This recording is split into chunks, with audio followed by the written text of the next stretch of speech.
And we are live. Welcome back, everybody, to Behind the Tool Belt, episode 298. I am your host, Cobb-Backer. Thank you for joining us, and stay tuned. We will be back after our short intro from our sponsors. Cobb-Backer. Roofing, siding, windows, gutters, solar. Roofing, siding, windows, gutters, solar. Cobb-Backer. Welcome to Behind the Tool Belt, where the stories are bold, the conversations are real, and the insights come to you live, raw, and uncut. Every week, host Ty Cobb-Backer sits down to bring you the stories, the struggles, the lessons learned, and the wins. No filters, no scripts, just the truth. Please welcome your host of Behind the Tool Belt, Ty Cobb-Backer. Hey, welcome back, everybody. What a wonderful day. It is Wednesday, September 10th. And I think before I forget, I think I'm going to plug real quick the next week's episode is episode 299 of Behind the Tool Belt. We are 2 weeks away from our 300th episode of Behind the Tool Belt. But next week, we will be streaming live on Friday, probably around the same time, 12 o'clock. There is a scheduling conflict, and I believe we'll do it Friday after I get back from an event that I was asked to speak at. And I am most looking forward to recharging my batteries, picking up some good stuff from some other business owners and things like that. And then I actually have the opportunity to pour into them as well. But I think it's sometimes it's not always about me in terms of, when I speak and when I share, I really want to focus on pouring into people, but not just that, but I want to take something from this event as well. My coach is hosting my business. I guess he's no more than business, but my coach, my mentor, Tony Watley, big shout out to Tony and the team over there at 360 Driven for helping navigate me through some tough times and stuff like that, and giving me some rich and fresh ideas on keeping things on the rail. So, but anyhow, welcome back to Beyond the Tool Belt. I am your host, Ty Backer, and if you've been tuning in, you know by now that, we talk a lot about leadership. We try not to sugarcoat it. I try to give you my experiences to the best of my ability. And I know I'm not perfect by no means. And all of this is like a work in progress, as we dig deeper into ourselves and try to develop, ourselves and the experiences that we have through this journey. It's pretty rad. It's pretty cool. If you go into it with an open mind and eyes wide open and a learning, capability of continuous learning and educating yourself and pushing yourself, for the past couple of weeks, I've had the opportunity to do a lot of, reflecting. And personally and professionally, just got a lot of reflection. A lot of things have been lifted off my chest, and I removed. And a lot of you have heard me talk about, removing people, places, things, and situations that just aren't conducive to your mental health, your spiritual health, your physical health. And that was my New Year's resolution this year, was to remove things instead of adding more goals and piling more shit on top of those broken promises that I never kept from the year before. I decided to take a different approach. And I think, I could be wrong, but I think Tony might have actually planted that seed with something that he just said. And I probably misinterpreted it because I always do that. I don't hear things for some reason. I'm listening, but for some reason I don't hear the meaning behind it, or the definition just seems different to me. But that's part of my uniqueness and kind of how I grow. And I need to experience things on my own, right? All people can do is kind of plant seeds and And I have to navigate through it myself and stuff. So a lot of this podcast has been, this particular podcast, episode 298, is going to be a lot about my self-reflection and a work in progress. And I've really been thinking about how we did it, right? Because we recently celebrated 17 years. And some of this stuff you guys may have heard before, but some of you may not have heard it. And maybe you didn't hear it the way that it was intended to be heard. So I don't really mind repeating myself, because I actually enjoy listening to, podcasts over and over and over and over, the same one over. And some of those podcast hosts always talk about the same thing. And I don't quite hear it the first time around. So I've learned to repeat myself and not fear repeating myself or even coming at it in a different angle and things like that. So, so typically, it's about personal development, right? I mean, that's what this is all about. I'm hoping that somebody can get something, out of this. Like, this is what this is really all about. And it's pushing me to be better. And it's pushing me to dive into me, and find my character defects, my flaws, my shortcomings, and get better at it. And I really feel like the podcast for me has become an accountability tool, to, cash that check that my ass has been writing every week that I'm on this thing. Right. And I know a lot of eyes are on Vic too, because Vic is my shotgun, on most projects that we're working on. It's not very seldom he doesn't travel with me. And I know just as many eyes are on him. And we had that conversation the other day. So he knows that he's got to also cash that check that our ass is up here writing week in and week out, whether it's, the first one's there, last one's to leave, or personal development, like taking care of ourselves, personally, spiritually. And I don't want to forget about the spiritual part of it, the spiritual aspect of things, and having that conscious contact, for strength and courage and wisdom at times, when we least expect it, having that channel open. So, today's topic is simple, man. It's, if you want better people, you gotta be a better leader. And I'm saying that with ears wide open, so I guess let's dig into it. A lot of you know that in my email signature, I sign my emails with CEO. That stands for Chief Executive Officer. And that's not intended to be cute. That's just not like some cute little line. It's actually a reminder to me that my job is to set the tone, set the pace, and the standard that our team feels every day. And I mean every day. Even when I don't want to, I have to suit up, I have to show up, I have to do all those things. And I'm going to start with the moment that changed everything for me. And some of you, like I said, may have heard bits and pieces of this story of early on in my career, where it literally almost took me 4 years and almost dying, killing myself. Not because I wanted to, but just because of my behaviors and the way that I was acting, and as hard as I was working, and the things that I was fixated on. I was fixated on the wrong things. And this goes back to 2011, 2012. My family and I were under a lot of pressure, and we had a lot of people at home counting on us, and we had a lot of people at work counting on us. Around that time, my mom had moved in with us while she was battling with cancer. And like I said, a lot of you might know that story, may or may not. She moved in with us, and Jana took care of her for the most part. And that's when we decided to Jana to start, easing her way out of the day-to-day Cobb-Backer stuff. And not that she's still not a huge part of this in the decision making. And I'm just going to give her a big plug too, because I don't know if she actually gets the respect that she properly deserves, especially when she walks into the building here at Cobb-Backer.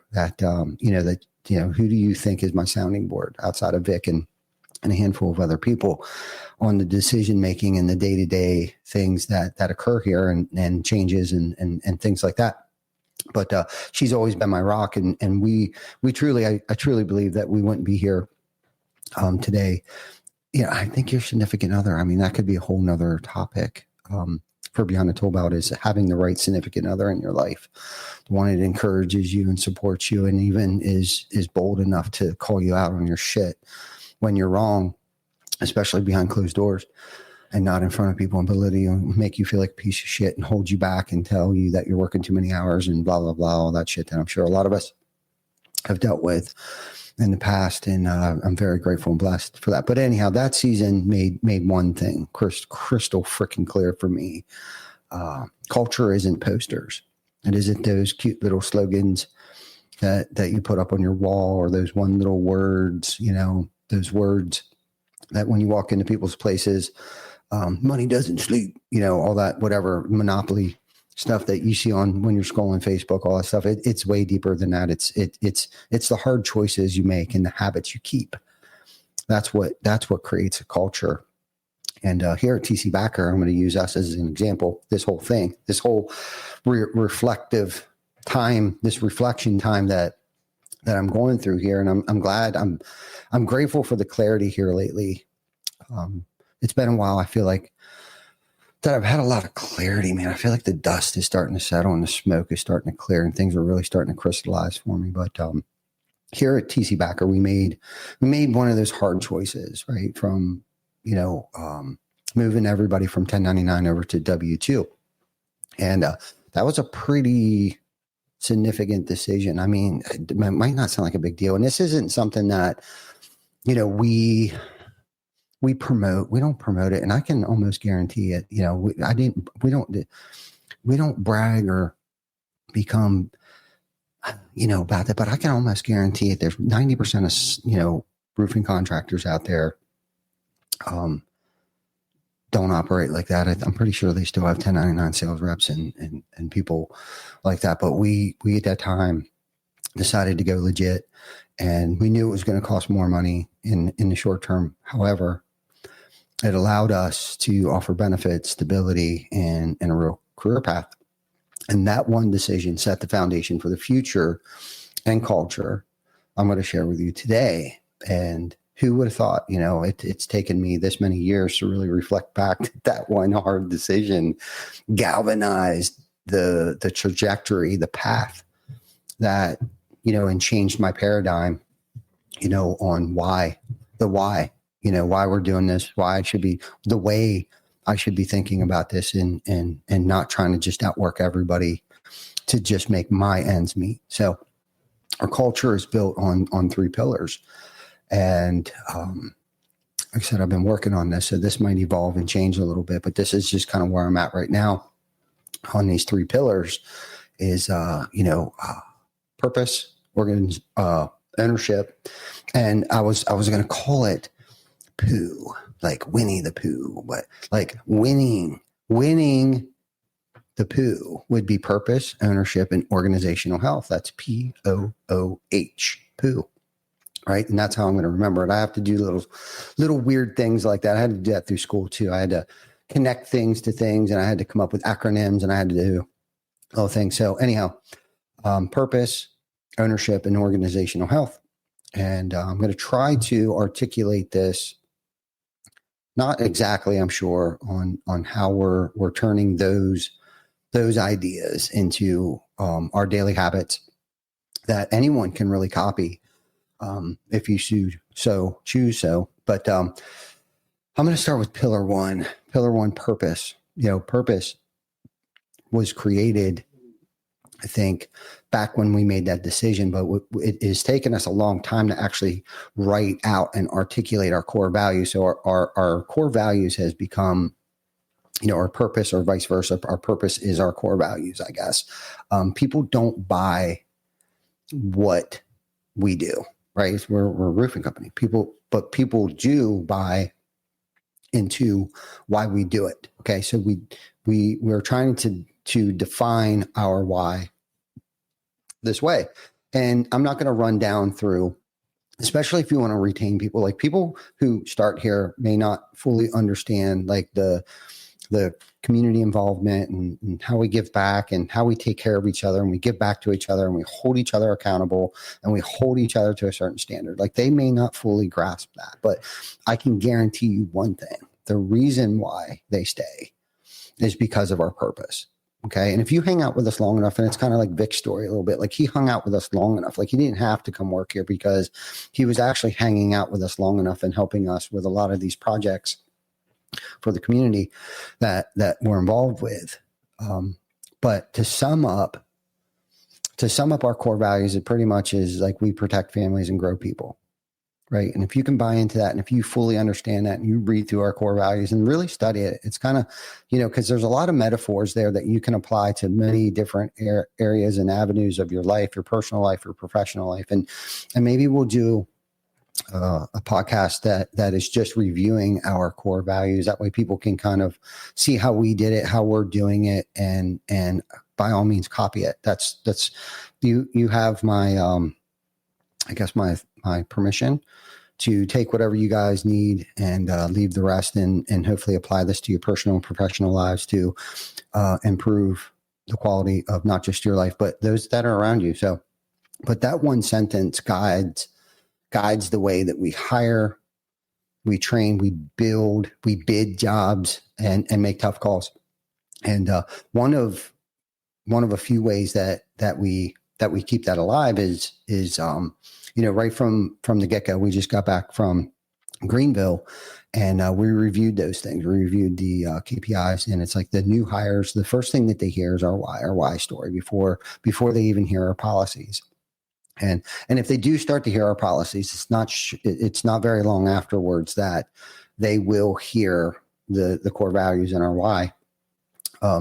But they'll hear our core values. They'll meet our team leaders, and we talk about our community involvement, and then we'll review our SOPs and our KPIs. And yes, we do have most of those things documented, our KPIs, our SOPs, and we most definitely have our core values documented, which we just came up with another one. We have 6 total KPIs. We have a mission statement. We have why we have core values. And I need to share our core value number 6 with the team. I got to put that in a Google Doc, hopefully right after the show, because Brian just asked me for it, that he needs a copy of it to put in the new hire packets.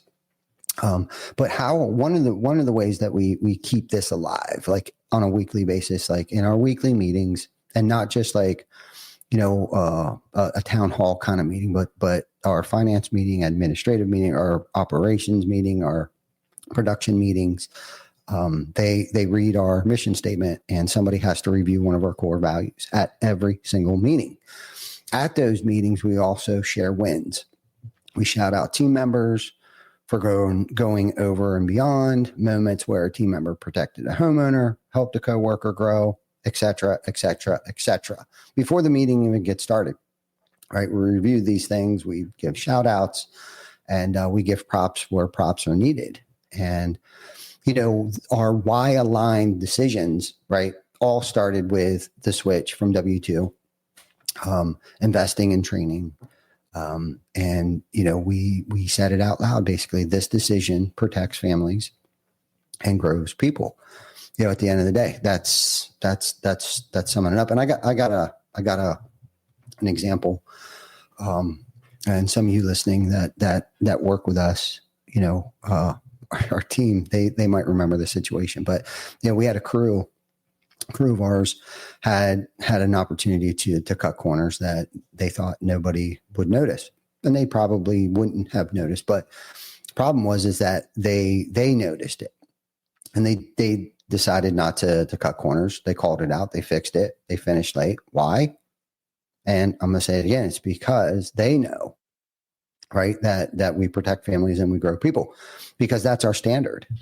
That's our standard. I don't think it's an unrealistic standard. I don't think we're asking anybody to do anything that's impossible. I don't think it's an unrealistic expectation to make sure that we're protecting those families that we do work for, protecting our families, and that we're growing each other. I really think that I wish somebody would have taught me that a lot sooner. I wish it wouldn't have taken 4 years in business for me to finally pick up that concept. And trust me, this thing has been a learning process for me over the past 17 years of doing this.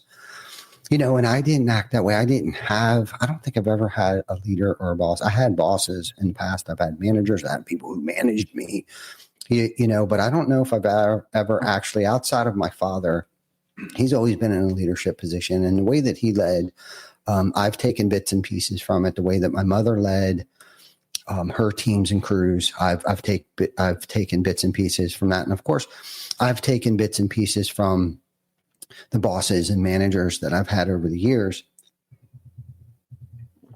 and have turned them into, I guess some of like my thought process on how to handle situations and how I behave and don't want to see myself in a lot of those situations behave the way that I've seen the behavior. But there's also been times that I've seen a lot of stuff too, where I do want to make sure that I can behave or react to situations.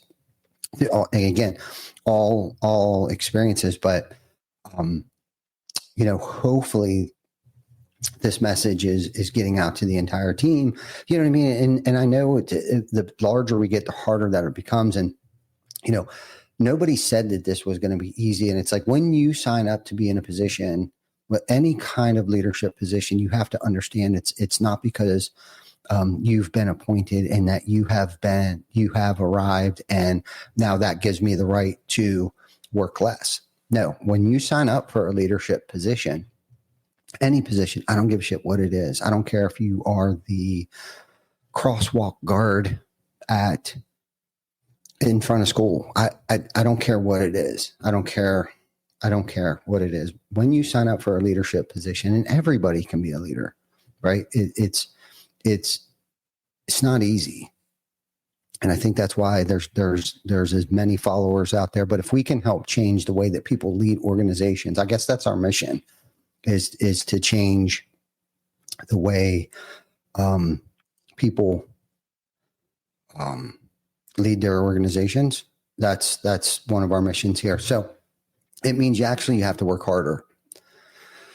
Doesn't mean you get to work less. And man, there are so many different tentacles off of that, and for me, and this is reflecting back to me. Okay. If I want to continue to have people around me grow, if I want the organization to grow in order to create more and better opportunities for those people within the organization, that means there's a lot more personal development that I have to do. There's a lot more uncomfortable things that I have to do, whether I have to educate myself. I mean, AI's out right now. I mean, chat GPT, do I want to learn how to do it? No, it's very uncomfortable, right? I don't know anything about it. Most things that I don't know, most things that I'm not familiar with, scare me. Why? Because I don't understand it. I don't take the time to understand it. But until I get to understand it, I'm just kind of using that as an example to elevate myself. And I was talking, I think it was last week, or I don't know what week it was, but we were talking about like the 1.5 version of myself and the 2.5 version of myself and finding that next gear and like, what does that actually mean? Like defining like, okay, unfortunately for me, I am a creature of habit. And somewhere along the way, I was told contentment is happiness. And man, I the more that I think about that and actually saying that out loud, I thought, man, shoo-wee. It does sound great to be comfortable. It does sound great to be content. It does. And it does sound like happiness. Not for me, though. Unfortunately, I don't want to say that I'm a very uncontent person. But I do know that there's more out there. I do know that there's another level in me. But I also know, too, it's going to require a lot of work. I do know that there's going to probably be a lot of pain, that I'm going to experience some pain through this growth. And I guess the question I have to ask myself, am I willing to experience this pain? And I think now that I'm in a place where I feel like I've gone through a bunch of pain, okay, but I couldn't really identify the pains. I could, but I couldn't, or why it lasted so long maybe. But I'm on the back end of that, and it's kind of like, okay, now there's not much I can't handle.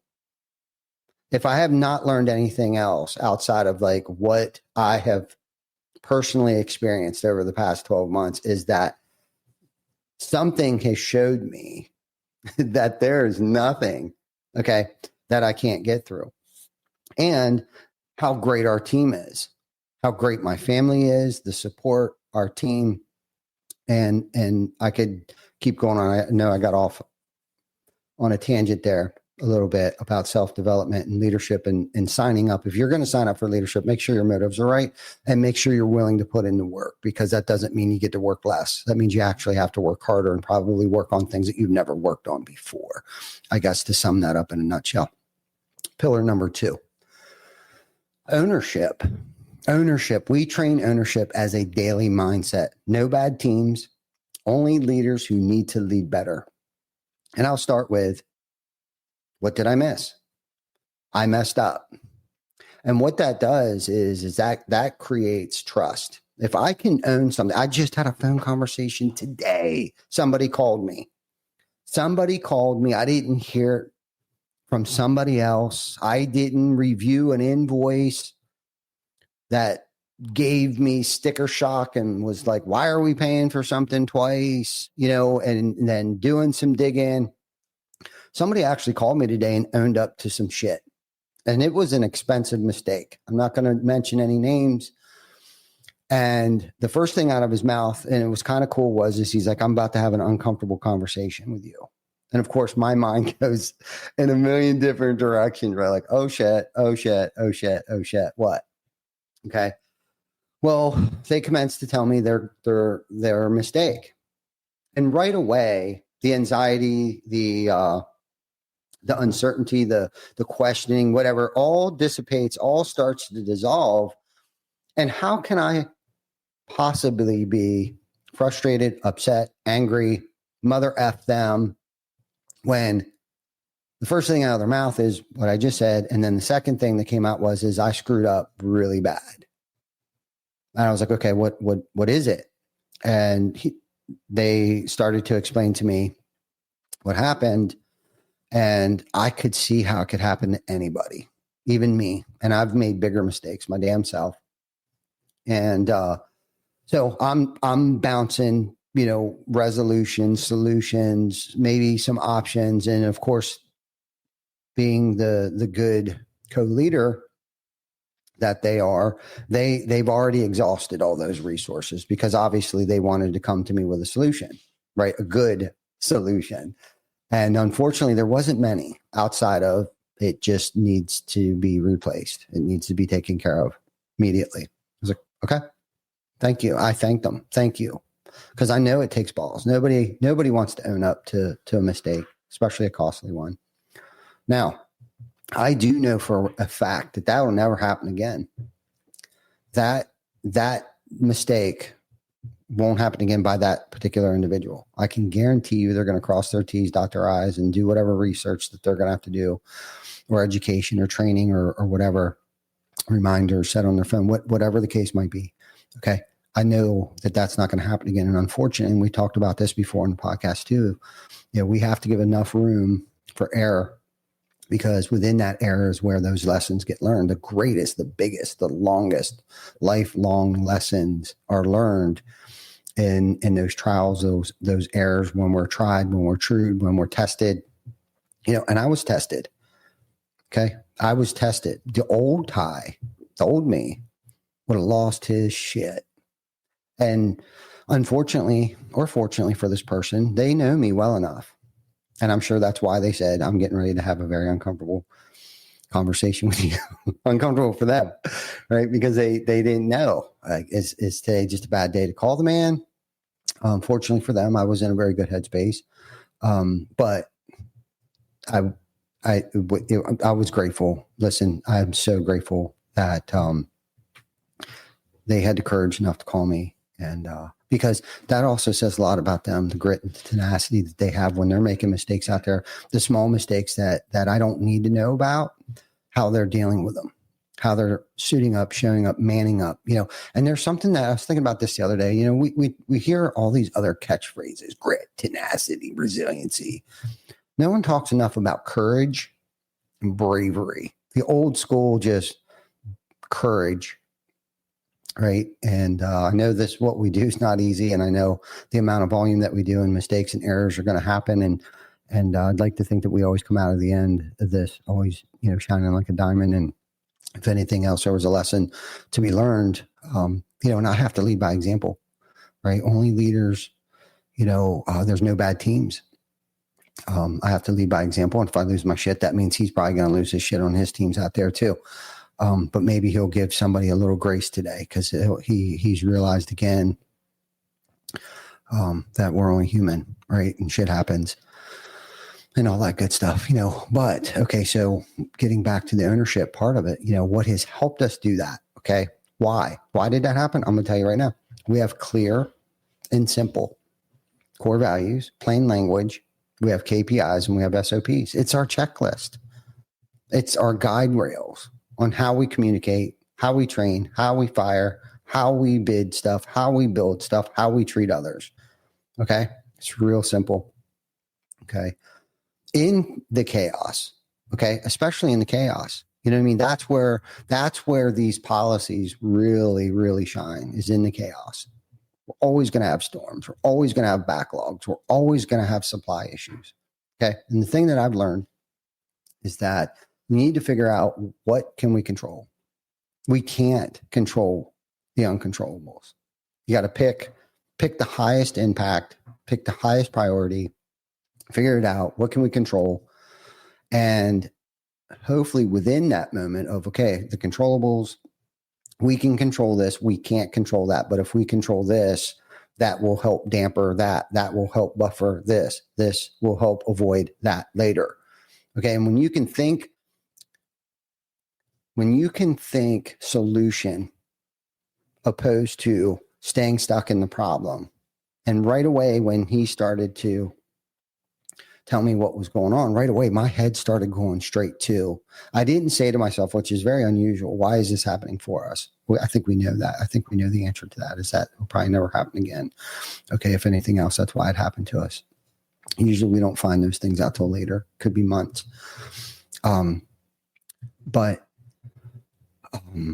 Shoot, I completely lost my train of thought there for a second. But anyhow, I'll keep moving on. We during the chaos of things and controlling the controllables and not being fixated, I guess, on the non-controllables, right? We figured out what's the highest impact, what's our next action, done, next, move on, right? Okay. Second part of that is that we empower decision making. And one of two things are my favorite. One I got from Craig Rochelle a couple years ago was one of his famous lines when somebody comes to him with a problem or they don't have an answer to something. He tells them, "You decide." And I've added on to that, "What do you think? What do you think?"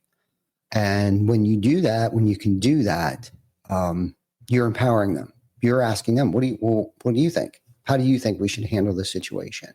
And not being sarcastic, not being an asshole, not being annoyed because they're knocking on your door. But if you're in a position, if you're a business owner or a manager, or a team leader, and this goes for anybody here. If you get the shits of people knocking on your door, it's because we've been telling them what to think instead of encouraging them on how to think. Okay. It's because we haven't asked them the question enough. What do you think? Go ahead. You decide. I'll let you decide. I trust you enough. Okay. And when you're learning from your team, and I talk about this a lot too, when you're learning from your team just as much as what they've learned from you over the years, that's when you know you have a true, authentic, genuine culture. If everyone knows the company's intent, and what I mean by intent, I mean by the three-legged stool. Okay. Our three-legged stool is our core values, our SOPs, and our KPIs. If everybody in the company knows our intent, the person closest to the work should be able to make those decisions. They shouldn't necessarily always have to be running it up the chain, because I've noticed over the years too, if they're waiting for answers or waiting for responses, people don't answer the phone. People don't reply back to text messages. People don't get their emails. Okay. So now the entire job comes to a standstill because either somebody's going to get pissed off if they do something wrong. They're not allowed to make decisions.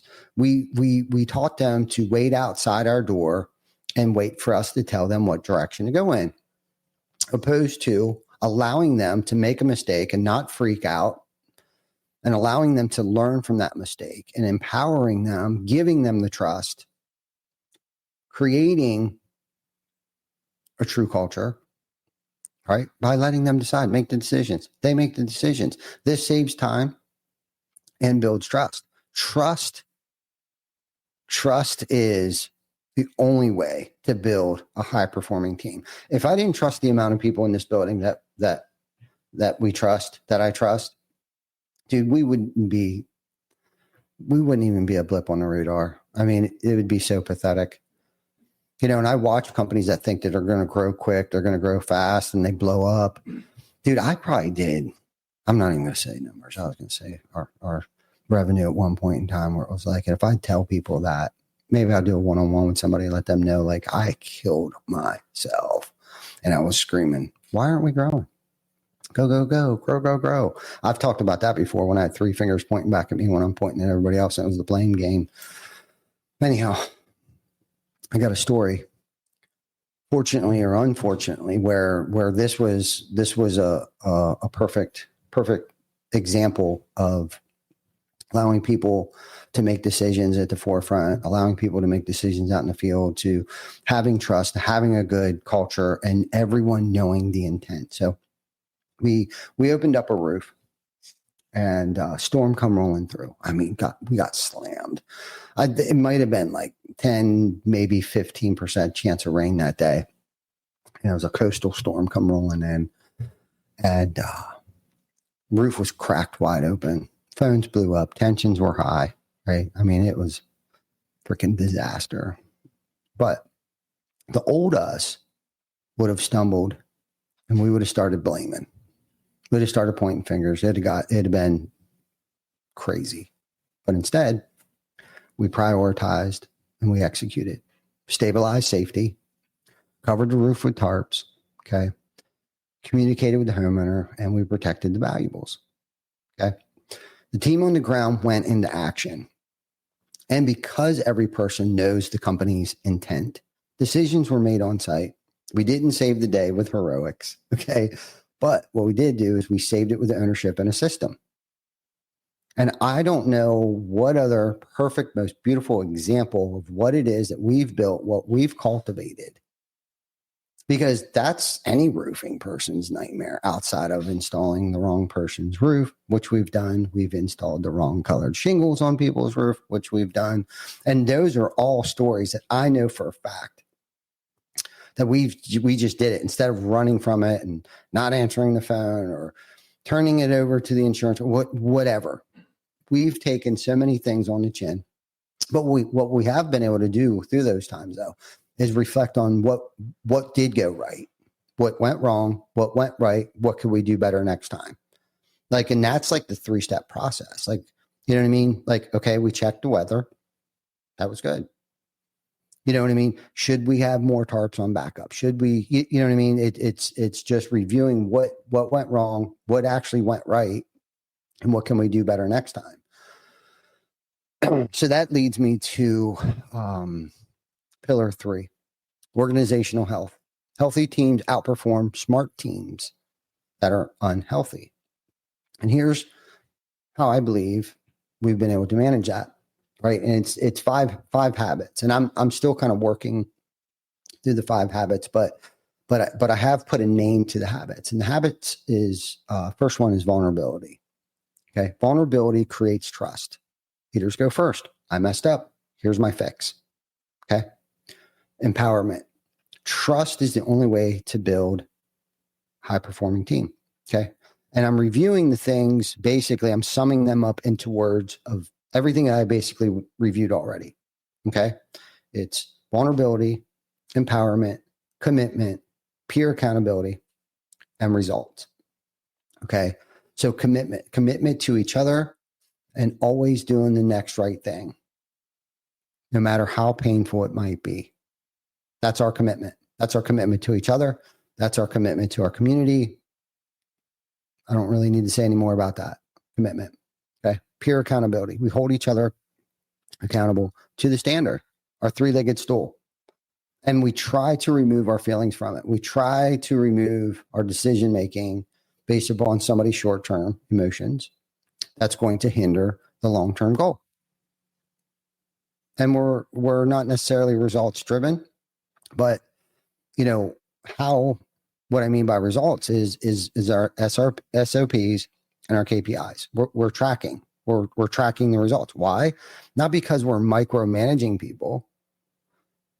It's because so we can improve. We can speed the lead. We can get estimates done quicker. We can knock more doors.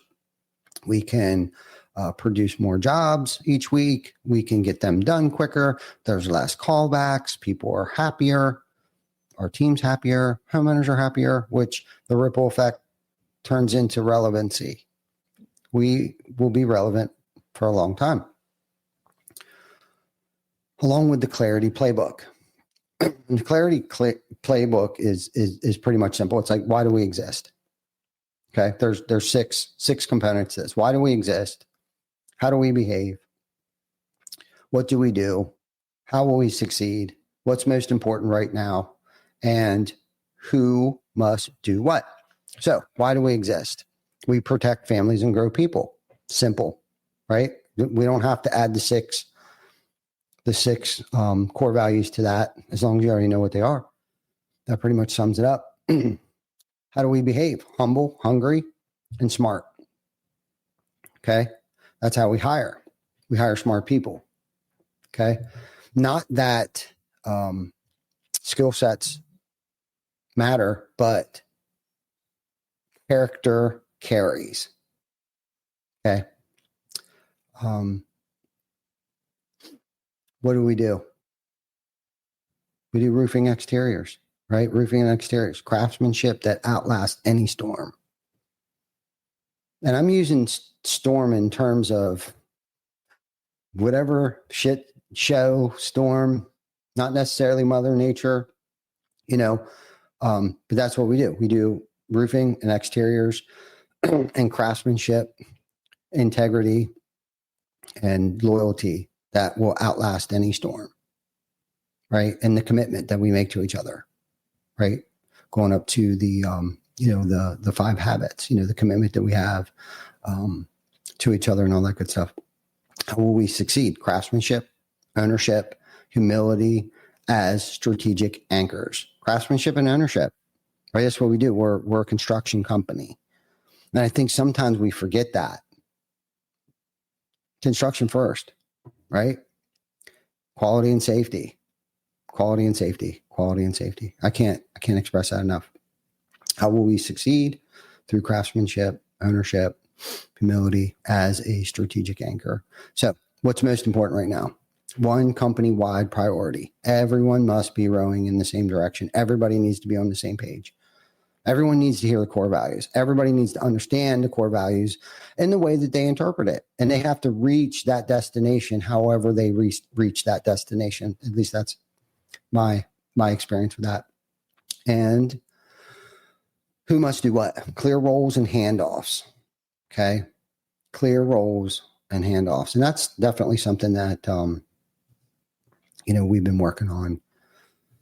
It's always something is breaking. Why? Because we're always moving, always growing.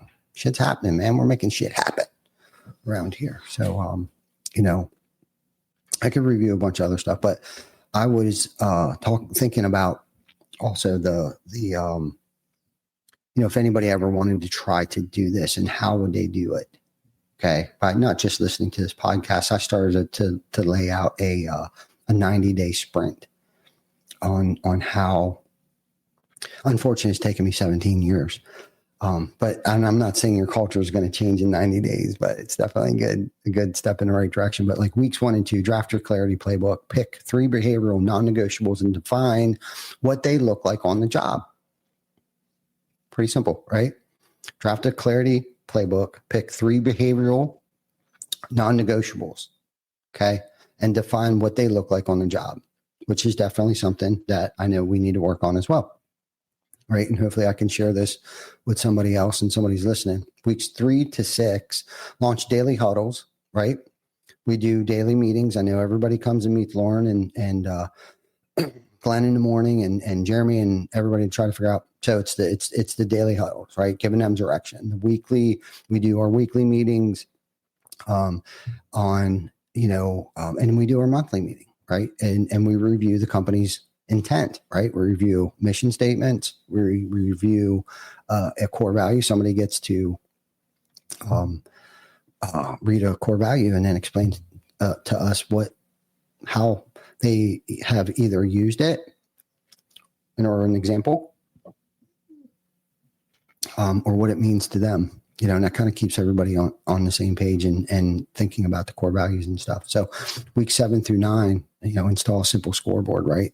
The 5 numbers that matter, start humble, hungry, and do smart interviews. Weeks 10 through 13, run a half-day offsite for trust and strategy. Announce one number one priority for the next quarter and cascade it, right? We're not trying to boil the ocean here, right? We're just trying to change the rhythm on how things have been flowing, organized, and this is a good thing. Okay. And I'm not trying to give anybody a loophole. Culture isn't static. It doesn't stay in one place. It kind of goes, it's fluid, unfortunately. But that's good because we grow. And sometimes we need to experience pain. And I can't express that enough. It kind of gets everywhere. Oh shit, got to get back on. Whoa. So it's fluid. So this isn't going to happen overnight. It's not going to happen in 90 days for anybody, but it's a good start. And as things start to crystallize for you, like they have for me over the years, and I'm in a pretty good headspace right now to hit that next level, right? That next gear that I know the company has, that I know that I have. But again, I talked about me mostly on the personal development. If I want the company to reach and exceed or succeed to that next level, then it starts right here. What am I willing? What pain, what uncomfortability am I willing to put myself in under? What lengths am I willing to go? I know I can go pretty deep on some shit, and I'm ready. I'm ready to go to that next level. Okay. So we're not trying to boil the ocean here. We're just trying to change the rhythm. The rhythm will change the culture. Okay. At Cobb-Backer, we don't just build roofs. We build people who build roofs. Okay. And when you build people, they build your business, right? This is way bigger than I am. And that's where my paradigm started to shift back in 2011, 2012 was like, whoa. This isn't just about me making ends meet. No, it's about everybody else making ends meet, and then maybe a little extra, right? A little more, and having their goals reached and all that good stuff. So if you don't take anything else from this, take this. 1 decision, 3 pillars, 5 habits, 90 days. Make 1 hard decision that proves your values. Okay. Run on purpose, lead with ownership, protect organizational health, do the 5 habits and give it 90 days.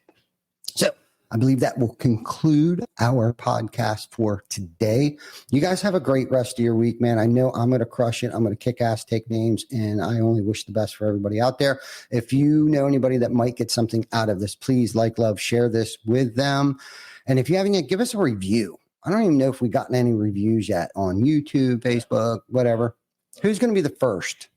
Who's going to be the first to give us a review? An honest, the whole goodness, freaking Beyond the Tool Belt review. Anyhow, I love you guys. Stop slacking, slackers.